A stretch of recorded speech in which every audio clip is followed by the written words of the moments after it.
Namaste. Welcome to Current Affairs with Jyotsna Sharma, my exclusive show that speaks about current affairs and events that are relevant to you.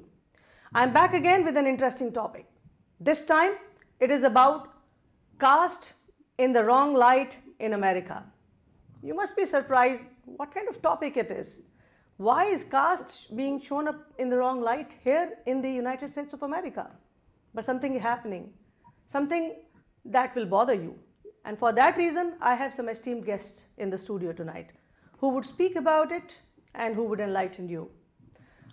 First, I would like to introduce to you our esteemed guest, Mr. Nikunj Trivedi.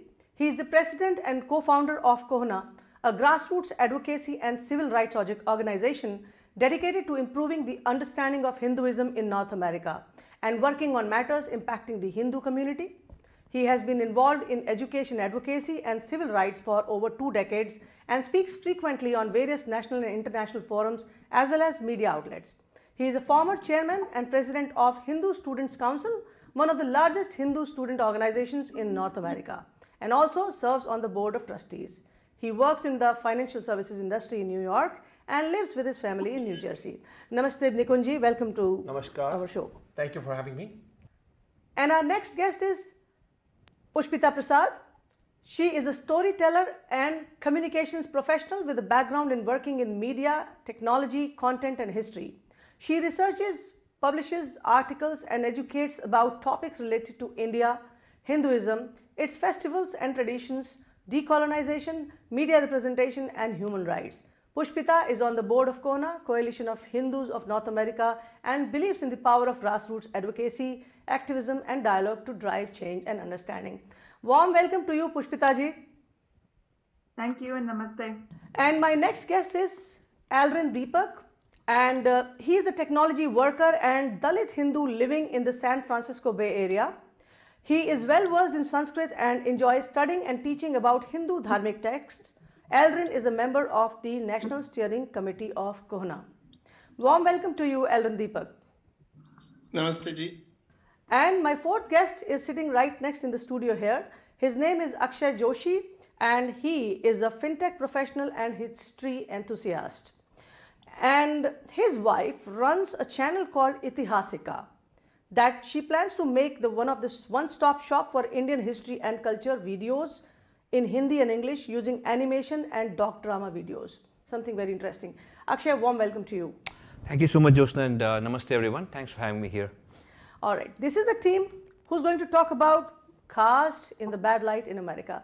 Nikunj, I would like to start from you. Let's go back a little bit. What is brewing up in America? Why we are talking about caste here when we Indians, are progressing. India is the 5th largest economy in the world now. We are the, superpowers, upcoming superpowers in the world, the 3rd largest superpower in the world, you can say. And most of the people who are here in America apparently, were never bothered about this caste thing, and they progressively grew here. Why are we talking about caste here?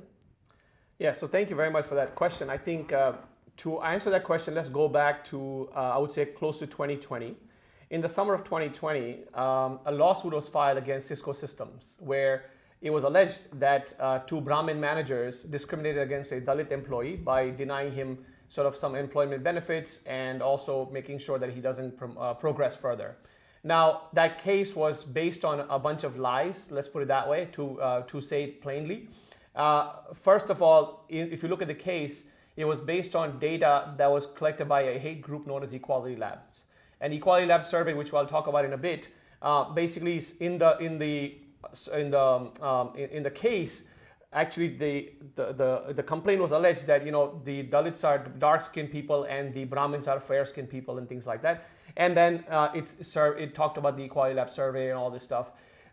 Fast forward that to a series of events that ended up happening in universities. So Cal State University System, UC Davis, and a bunch of universities decided to use the same type of survey, Equality Lab survey, and pass legislation that essentially says, we are prohibiting caste discrimination on campuses.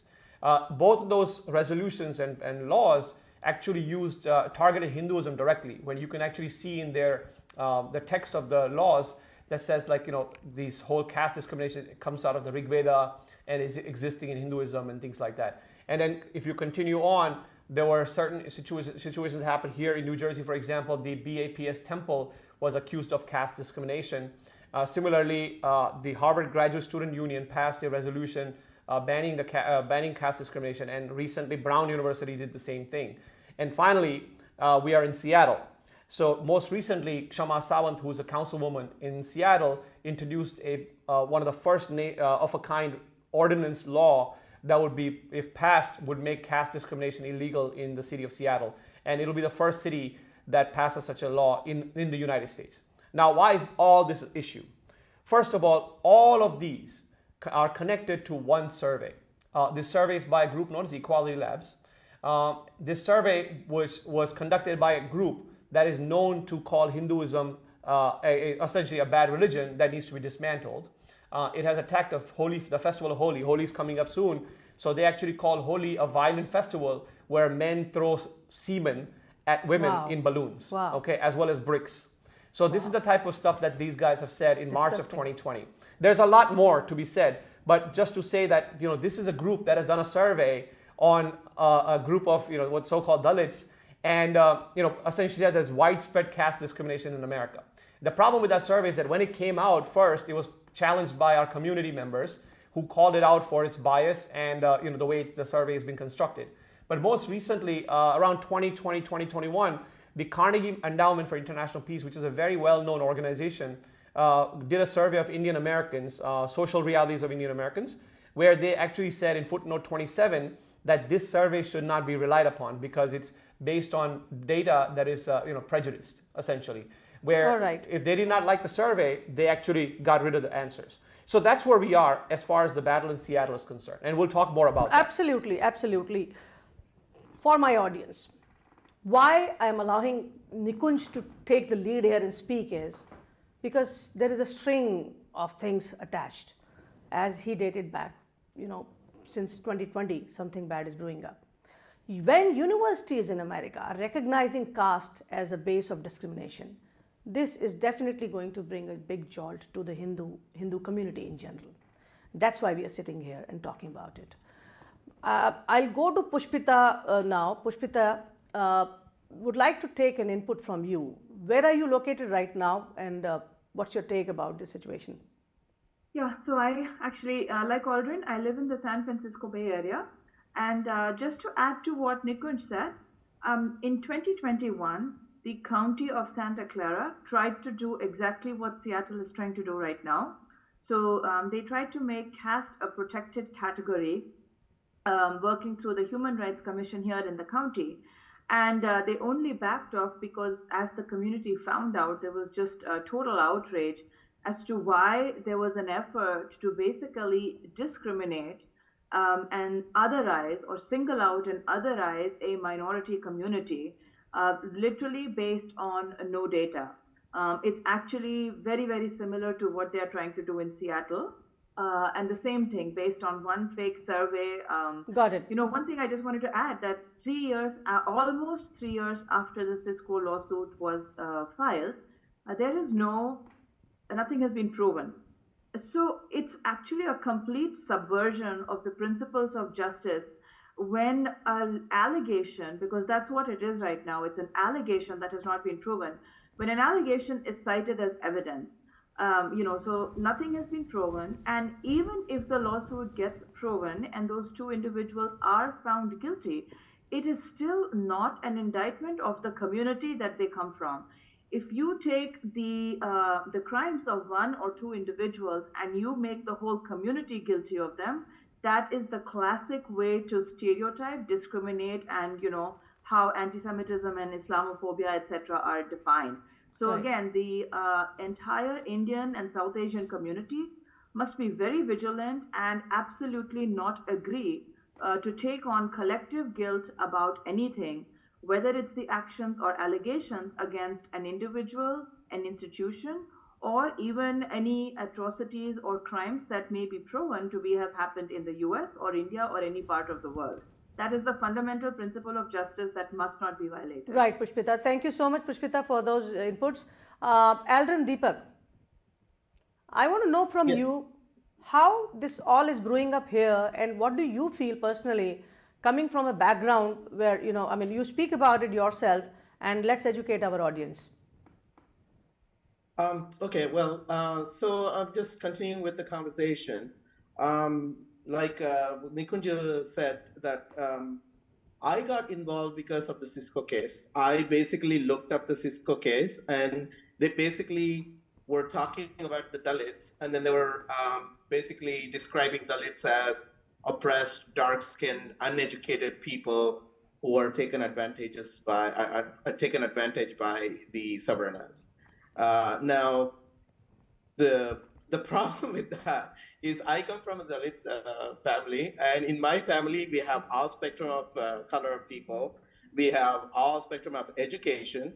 So this was a problem for me. And not only that, the way that they started talking about how caste is affecting people in America were almost like it's some kind of pariah thing that's happening in America, and then the Dalits are somehow ostracized even in America, stuff like that. So that's not been my life experience. I mean, I've lived in America for 35 years, Right. and never once ever an Indian asked me what caste am I, or if I ever have any function in my house, a party in my house, if I invite somebody, never ever once people ask what caste are you. So or not show up to my house. So Absolutely. these were all like very disturbing problems. And then the more I learned, the more like I dug deep into these issues, I found out who are the culprits who are coming up with these allegations.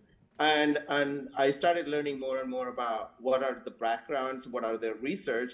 It just starts coming out like there is some agenda. I don't want to go into that. I don't want to be talking about what is the reason that they're doing, but there's something very insidious about this whole Absolutely. thing. I mean, the people in America, North America, the Indians should be very careful about this, because this is not one issue of one people. This is an issue for all Indians. For example, if they did start teaching this thing, because eventually this will all go down in how they teach in the universities and trickle down to the education system, and they start talking about and into corporations, right? So dark-skinned people are oppressed, they're Dalits, light-skinned are all Savarnas. If somebody goes to an interview and a person who is interviewing who is clueless about India, and he looks at him and he's a light-skinned Indian, then they're going to assume automatically, oh, he must come from a upper class, or he must upper caste, and so he must discriminate, so we Right. cannot hire him because we don't want to be in trouble. Aldrin, So there's a lot of problems coming down. got your point there, Aldrin. One more question. How did you react to this fact when they were talking about incorporating caste in the system here as a point of discrimination?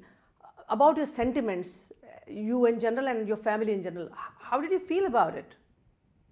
No, I was disgusted, and the problem is you feel like if truly that you're worried about a discrimination happening to people, I would assume that you would first learn about those people, learn about their needs, learn about what their emotions are, what their well-being is going to be like, and first take into consideration, and then go ahead and talk about how we are going to solve this issue. But none of this is ever taken into consideration, and it's abhorring, And like when I was reading the Cisco case, I was looking at it and I was going like, this is all over again, the colonization Seriously. happening again. Like remember the way that they used to say the Indians are dogs, not allowed within our own country. Now suddenly these people are going to say how Indians are going to live in North America. Very and sad. who are they going to and how are they going to have their social lives?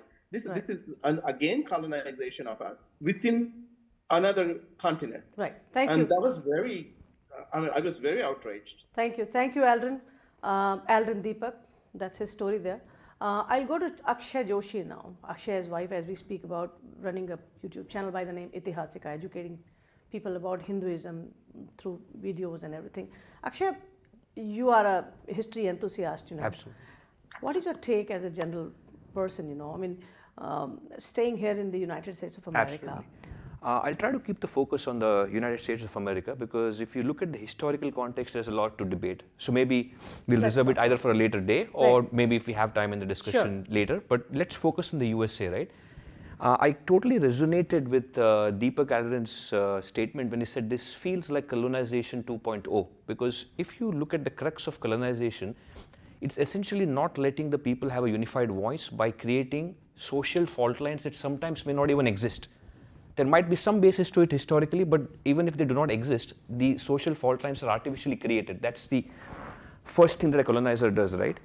And using those social fault lines, they never let you have a unified voice. So imagine a community which is barely like 2 or 2.5% of the US, as I understand today, pretty successful in terms of even within that 2.5%, how successful they are in business, maybe professional practices, even entering the political space right now. And that might be intimidating to some. For that reason alone, I think that this is a malicious attempt to try to incorporate social fault lines that historically might have existed in India and artificially project it on the US population. And I'll tell you the reason why I feel so, right? First of all, let me be very clear that I'm against all forms of discrimination. Very, very clear, unambiguously. However, at the same time, I'm also against the oppressor-oppressed binary where you necessarily brand all individuals in an oppressor category as necessarily wrong all the time and all individuals in the oppressed category as necessarily right all the time. That's just not logical or legal, so to think of. But even if one assumes that the construct has some value, the oppressor-oppressed binary, let's go with it for a moment. Even then, I would say that it has to have at least two bases in order to fulfill the oppressor-oppressed binary. It has to have disproportionate power structure where the oppressor genuinely has a disproportionate power over the group that is claiming to be oppressed. Right. At the same time, it has to be non-negotiable, like something like a gender or a race which you're kind of born into, right? Now, let's examine whether these two are even true in the case of caste. An Indian immigrant comes to the US completely clean slated, doesn't have any idea of how to navigate through the systems here. What power does that individual have over another individual that might have come from India who just happened to be of different caste? Let's say Gen 1 even might have some basis to it. Gen 2, Gen 3, who have no clue of what caste they belong to, how do they even identify the caste? In what document is caste mentioned in the US for them to be claiming discrimination against one another?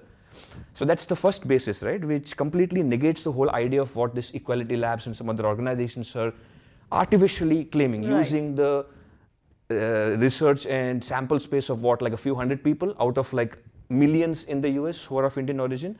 As Deepak already stated, he has never experienced any caste discrimination. I'm not a Dalit, but never have I been asked my caste upon entering a temple, upon entering an educational institute, upon entering any Indian organization, be it an NGO of all shades. So where is exactly this power differential? Who is stopping who from doing what? Excellent. So that's the first question, right? And second, is it non-negotiable here? Like for example, the original definition of caste is Jati and Varna, where it was more of a professional construct which somebody had a choice to change if they wanted to. Unfortunate that maybe over time after the 9th century it might have become rigidized.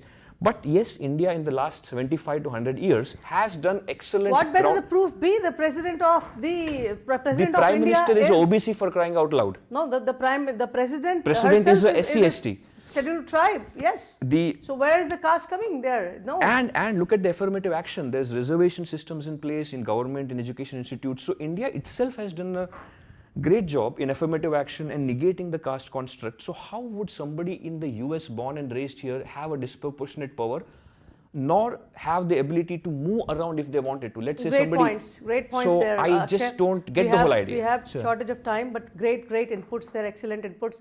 Nikunj, I have to come to you now, because I need to know from you, what is CoHNA doing as taking a lead there, enlightening the people about it? Because what is happening is apparently there is a strike on Hinduism or say Hindu identity somewhere, one way or other. We are talking about some 4 to 5 million Hindus all over in the United States of America. Somewhere they are trying to, is it that they are trying to diminish their presence, in a power play or something else? And how are you working out on it? So it's a combination. I think there is a systematized effort to dismantle Hinduism, as they have actually claimed. In 2021, there was a Dismantle Global Hindutva conference, if you remember. Right. And the speakers after speakers there said that Hinduism must be dismantled. So this is an experiment that continues. That's number one. Number two is the power play essentially here, because what happens is Indian Americans in general have become very successful in a very short period of time. So there is an attempt to basically put a label on them so that literally employers will be scared of hiring Indian managers. Like as Akshay mentioned earlier, like for example, you come to an interview and you are going to look at caste discrimination as it's very easy to identify race, identify gender, etc. But now how do you identify caste? How are you going to look up a 5,000 castes or whatever there are out there? And what about first generation, second generation, third generation? So this is an attempt to basically beat down the Indian Americans who are climbing the success ladder by saying, hey, you are casteist, you are this, you are that. I think they're trying to distract us, break up our unity here. Correct. Looks like the united power that Indian Americans are at right now, somewhere there is a plan to and if you look at what's going on, so for example, recently Aruna Miller, who became the deputy governor in Virginia, she was attacked, right, by saying that she's Hindutva, she's this, she's that. What's really interesting is she actually spoke against CAA. So like how does she become Hindutva, right? So it's just like that, many political leaders. So essentially any Hindu who comes to power is being attacked. As an upper caste, Hindutva, oh, you got support from Hindu nationalists, things like that. And this is going to go, so in the IT sector, that's where this caste discrimination bogey is being brought out and said, hey, you look, all these Indians, you know what they do? They rub each other's shoulders to see if someone's wearing a sacred thread. Wow. That's how you identify. The other example that they gave was like in the swimming pool, I had to hide my identity because if I wasn't wearing a sacred thread, they would assume that I am not I'm not a Brahmin. Right, and those types of things. This is actual examples that are given by people like these are the fake examples they give? Actual examples. These are actual examples coming from these. So what I'm trying to say is this is what's going on. Now, what you had mentioned earlier, new generation, people born and raised here, don't even know what being a Hindu means. Absolutely. They cannot even identify with India. They may not even figure out where on the map their state or villages where their parents are from. So how will they identify what caste they belong to? And even if they, let's say for example, my daughter, I'm Trivedi. So you may say, oh, I'm a Brahmin. But what are the qualities of being a Brahmin? I work in banking. I have a different way of looking at it than a traditional Brahmin who would be doing Vedas and chanting mantras and Purohit and things like that. Similarly, I know many Brahmins who eat a lot of meat, drink away. Is that really quality of a Brahmin? So how do you determine a Brahmin? Same thing. How do you determine a Shudra? How do you determine a Dalit, right? What are the qualities for, they may apply those categories in India for historic dynamics and the fault lines that we talked about earlier. But in America, how does that work? How do you adjudicate this? Are you going to take a roster of 5,000 castes and say, oh yeah, okay, let me read, okay, this is the caste that you belong to, and therefore, then how do you determine, oh, this caste discriminated against that caste? My point is here is CoHNA taking the lead there. I need inputs from you for our audience because we need to educate them from this perspective. A lot of people are not aware about CoHNA, as in. Absolutely. So you can go to CoHNA.org. What are you doing right now? Yeah, CoHNA.org. There's a petition that we have for Seattle. We are taking the fight into Seattle and basically asking all the Indian American community to sign the letter that will go directly to the Seattle City Council. So far, we have had 10,000 emails that have gone to the Seattle City Council. So they have to go to CoHNA.org. CoHNA.org. CoHNA.org. And right on the banner, you will see the letter that you can be sent to. You can click on it, you fill out the information, and then you can hit send with your email. So you will send an email to Seattle City Council urging them to vote no for this ordinance. So why they are doing it is, again, I am rephrasing it, Councilwoman Kshama Sawant.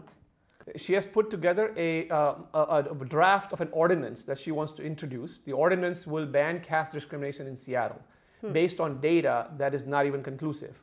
And there is no information to show that there is caste discrimination in Seattle. She doesn't even show that part. There you are.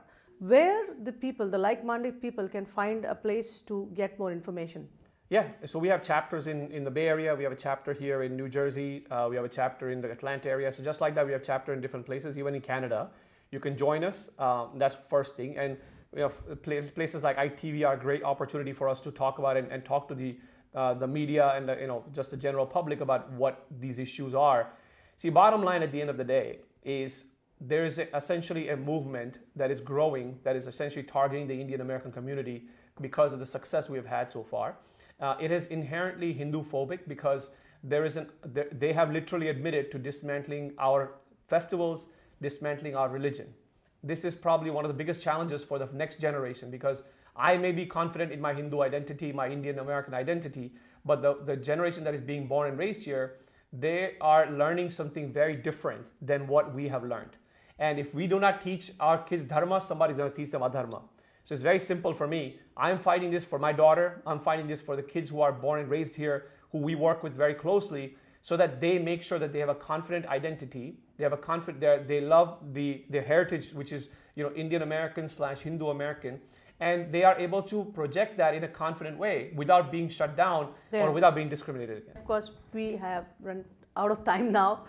Let's have a closing statement from Nikunj now for all the inputs that you've done, the good work that you're doing. We wish you all the very best for your petition that you asked people to sign, of course.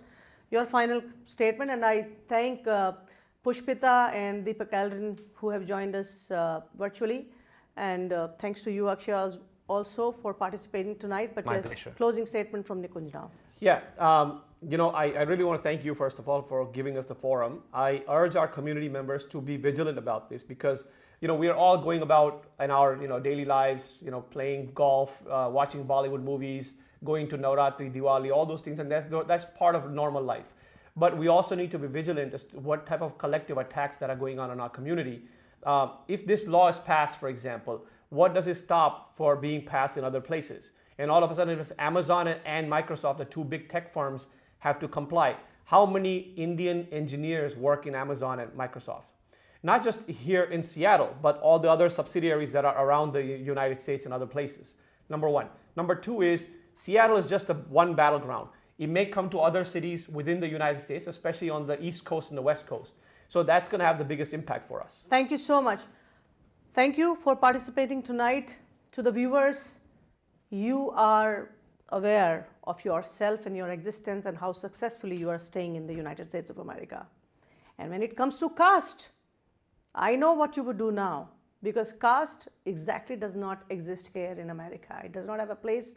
Don't give it a place by letting any ordinance get passed in Seattle. Shama Sawant should not succeed this time. For this reason, you have to take an action, and it all lies on you. Closing tonight, thank you so much. Stay blessed. Thank you so much. Thanks.